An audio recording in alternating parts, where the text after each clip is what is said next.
नमस्कार, आप देख रहे हैं बिहार समाचार। चलिए नजर डालते हैं आज की बिहार की 25 बड़ी खबरों पर। उससे पहले आप यह वीडियो किस जगह से देख रहे हैं हमें कमेंट में जरूर बताएं। भूमि सर्वे के बीच नीतीश सरकार का बड़ा फैसला, नए सिरे से तैयार होगा जमीन का डाटा। नीतीश सरकार ने बिहार में भूमि सर्वे के लिए एक बड़ा फैसला लिया है, जिसके तहत तो भूमि के अधिकार अभिलेखों के नए तरीके से तैयार किया जाएगा। इस सर्वे में रैयत के नाम, खाता, खेसरा और रकबा सहित अन्य महत्वपूर्ण डाटा लिया जाएगा। साथ ही हवाई एजेंसी द्वारा विशेष सर्वे नक्शा और ऑनलाइन पंजी 2 से जमाबंदी संख्या, जमाबंदीदार का नाम भी लिया जाएगा। इसके अलावा अमीन गांव में जाकर मौजूदा दाखिल का नाम और भूमि पर दखल का आधार इकट्ठा किया जाएगा। इस सर्वे से भूमि के स्वामित्व और संबंधित जानकारी को सही और अपडेट किया जाएगा, जिससे प्रशासनिक कार्यों में पारदर्शिता आएगी। बिहार के 9,000 स्कूलों में सोलर पैनल जांच कराएगा शिक्षा विभाग। विभाग ने बिहार के सभी सरकारी विद्यालयों में लगे सोलर पैनल की जांच का निर्णय लिया है। यह कदम उन विद्यालयों के लिए उठाया जा रहा है जहां सोलर पैनल काम नहीं कर रहे हैं। राज्य सरकार का उद्देश्य सौर ऊर्जा को बढ़ावा देना और बिजली को खपत को कम करना है।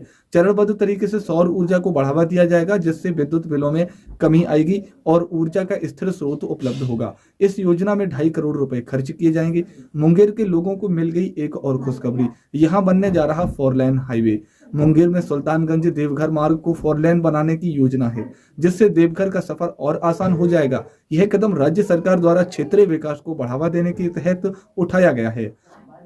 डिप्टी सीएम सम्राट चौधरी ने कहा कि यह हाईवे बनाने के बाद उत्तर भारत से देवघर जाने का रास्ता सुगम होगा और ऐतिहासिक श्रावणी मेले के दौरान वाहनों की भीड़ से राहत मिलेगी। इस परियोजना से क्षेत्र का विकास और आर्थिक वृद्धि होगी। अब बिहार के किसी भी सरकारी दफ्तर में नहीं दिखेगी गंदगी। सभी अफसरों कर्मचारियों को मुख्य सचिव ने दे दिया नया टास्क। बिहार सरकार ने सरकारी दफ्तरों को स्वच्छ और सुंदर बनाए रखने के लिए नई दिशा निर्देशों की घोषणा की है। इस स्वच्छता अभियान के तहत सभी विभागों में कर्मचारियों को जिम्मेदारी दी गई है कि वे हर दिन दफ्तर की सफाई का आकलन करें और स्थिति को बेहतर बनाने के लिए कदम उठाएं। यह पहल कार्यालयों में कार्य की क्षमता को बढ़ाने और कर्मचारियों के लिए बेहतर कार्य वातावरण सुनिश्चित करने के लिए की गई है। पटना शहर के लिए आ गया नया ट्रैफिक प्लान। 40 जगहों पर लगाए जाएंगे सीसीटीवी कैमरे। पटना में यातायात व्यवस्था को सुधारने और सड़क पर होने वाले नियमों का उल्लंघन को रोकने के लिए नया ट्रैफिक प्लान लागू किया जा रहा है। इसके तहत शहर के 40 प्रमुख स्थानों पर सीसीटीवी कैमरे लगाए जाएंगे। इसके अलावा ट्रैफिक पुलिस की सक्रियता बढ़ाई जाएगी और सड़क पर खड़े वाहनों को क्रेन से जब्त कर जुर्माना भी लिया जाएगा। इससे पटना में यातायात की स्थिति सुधारने और नियमों का पालन सुनिश्चित करने में मदद मिलेगी। बिहार की प्रत्येक इंजीनियरिंग पॉलिटेक्निक कॉलेज में होने जा रहा नया बदलाव। बिहार के सरकारी इंजीनियरिंग महाविद्यालयों और पॉलिटेक्निक संस्थानों में लैंग्वेज लैब स्थापित किए जाने की योजना है।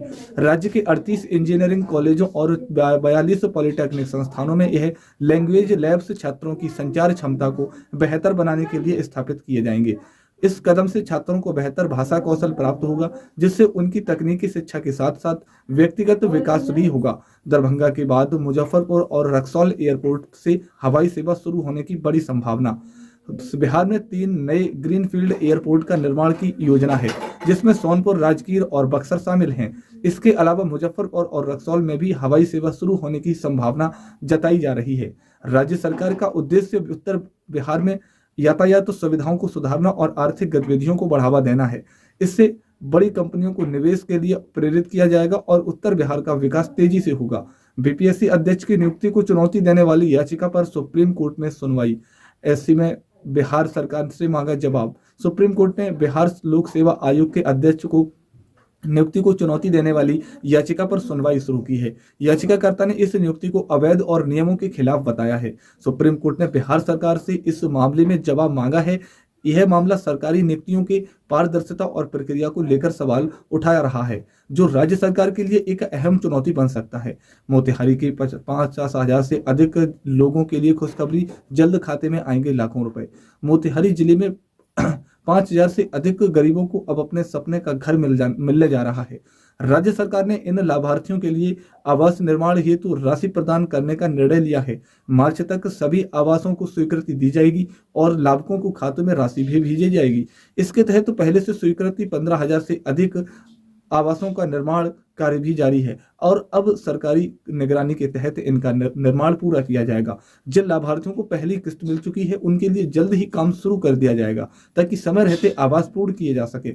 4 जिलों में बांटकर विभाग की छापेमारी से मचा हड़कंप। 2 करोड़ से ज्यादा का सामान जब्त। वाणिज्यकर विभाग ने पटना, गया, दरभंगा और जहानाबाद में औचक निरीक्षण किया और बड़ी मात्रा में टैक्स चोरी की पुष्टि की। विभाग ने 6.5 करोड़ रुपए की बिक्री को छुपाने और बिना स्टॉक के 2.5 करोड़ रुपए का सामान जब्त किया। विभागीय जांच के दौरान पान मसाला, हार्डवेयर, ड्राई फ्रूट, ऑनल और स्टील के व्यापारी टारगेट किए गए। इस कार्रवाई से व्यावसायिक प्रतिष्ठानों में हड़कंप मच गया है। दिन दहाड़े आभूषण दुकान में बोला धावा, ग्रामीणों के विरोध में भागे बदमाश। भोजपुर जिले के कोयलावर थाना क्षेत्र में एक आभूषण दुकान पर दिन दहाड़े 4 हथियारबंद आरोपियों ने लूटपाट करने की कोशिश की, लेकिन स्थानीय दुकानदारों और ग्रामीणों के विरोध के कारण अपराधी अपना मकसद पूरा नहीं कर सके और भाग खड़े हुए। अपराधी बाइक पर सवार थे और उनके चेहरे पर नकाब था। पुलिस सीसीटीवी फुटेज की मदद से उनकी पहचान करने की कोशिश कर रही है। एसपी के आदेश पर छापामारी करने पहुंची थी 10 थानों की पुलिस को डीएसपी ने रोका। मौका देखकर भाग निकली बदमाश। कटिहार जिले के कोड़ा इलाके में सक्रिय गैंग के खिलाफ छापामारी के दौरान पुलिस को एक बड़ी मुश्किल का सामना करना पड़ा। पूर्णिया के एएसपी के निर्देश पर 10 थानों की पुलिस टीम को कोड़ा पुलिस द्वारा वारंट न होने के कारण 1.5 घंटे तक रोक दिया गया। इस दौरान गैंग के सदस्य फरार हो गए। जब पुलिस को अनुमति मिली तब तक बदमाश भाग चुके थे। एयरपोर्ट पहुंचे और 1.5 घंटे तक किया इंतजार। फिर 8 फ्लाइट रद्द होने की सूचना पर यात्रियों के बीच मचा हाहाकार। दरभंगा एयरपोर्ट पर रविवार को यात्रियों को बड़ी झटके का सामना करना पड़ा। दरभंगा से दिल्ली, मुंबई और हैदराबाद जाने वाली 8 फ्लाइट अचानक रद्द कर दी गईं। फ्लाइट रद्द होने की सूचना पर यात्रियों में हड़कंप मच गया। कुछ यात्री तो पटना से नई टिकट लेकर सफर करने निकल पड़े, जबकि बाकी लोग एयरपोर्ट से वापस लौट गए और अपनी यात्रा से फिर से शेड्यूल किया। कितनी सीटों पर चुनाव लड़ेंगे सहनी, दे दिया है संकेत। विकासशील इंसान पार्टी के संस्थापक मुकेश सहनी ने आगामी विधानसभा चुनाव को लेकर दावा किया है। उन्होंने कहा है कि उनकी पार्टी अगली बार 40 सीटों पर चुनाव लड़ेगी और कम से कम 40 विधायक जीतेगी। सहनी ने यह भी कहा कि पिछले चुनाव में उनकी पार्टी के 4 विधायक थे, लेकिन भाजपा ने उन्हें खरीद लिया। अब उनकी पार्टी आगामी चुनाव में मजबूती से लड़ेगी और जीत हासिल करेगी। बिहार में फिर मौसम बढ़ाएगा लोगों की परेशानी। आईएमडी ने जारी किया येलो अलर्ट। बिहार में मौसम बदलाव आ गया है और आने वाले दिनों में अधिक गर्मी और कोहरा परेशान कर सकता है। राज्य के उत्तरी इलाकों में 6 जिलों में घने कोहरे का येलो अलर्ट जारी किया गया है। मौसम विभाग के अनुसार मधेपुरा, मधुबनी, सुपौल, अररिया, पूर्णिया और किशनगंज में घना कोहरा छाया रहने की संभावना है। रविवार को मोतिहारी के राज्य में सबसे कम न्यूनतम तापमान 9 डिग्री सेल्सियस दर्ज किया गया था। साथ ही बक्सर में सबसे ज्यादा तापमान 30.3 डिग्री सेल्सियस जब्त था। नियमों को ताक पर रखकर खिलाड़ियों का चयन। बिहार क्रिकेट एसोसिएशन पर आरोप लगा है कि उन्होंने रणजी ट्रॉफी में 22 में से 25 खिलाड़ी जो हैं उनकी खिलाड़ियों की लंबी चौड़ी सूची जारी की, जबकि बीसीसीआई के नियमों के तहत प्रत्येक मैच में सिर्फ 16 खिलाड़ियों को शामिल किया जा सकता है। इससे टीम के प्रदर्शन पर भी असर पड़ा है, क्योंकि अधिकांश खिलाड़ियों का चयन सिर्फ नाम के लिए हुआ था। इस वजह से बिहार की टीम रणजी ट्रॉफी और अन्य क्रिकेट प्रतियोगिताओं में अच्छा प्रदर्शन नहीं कर पाई है। दियारा की तस्वीर बदलने की तैयारी। नाव की सवारी से मिलेगी मुक्त। खगड़िया के दियारा इलाके में स्थित चौधाम क्षेत्र की बड़ी आबादी को आवागमन समस्या का सामना करना पड़ता है। यहाँ के लोग मुख्यतः नावों पर निर्भर रहते हैं, जिससे उन्हें मक्का की उचित कीमत नहीं मिल पाती है और दूध जैसे जरूरी सामान पर समय पर नहीं पहुंच पाते हैं। अब सरकार बागमती नदी पर पुल निर्माण कार्य में तेजी ला रही है। यह पुल मालपा घाट और रोहिया घाट के बीच बन रहा है, जिससे इस क्षेत्र के लोगों को नाव की सवारी से मुक्ति मिल पाएगी और उनके जीवन में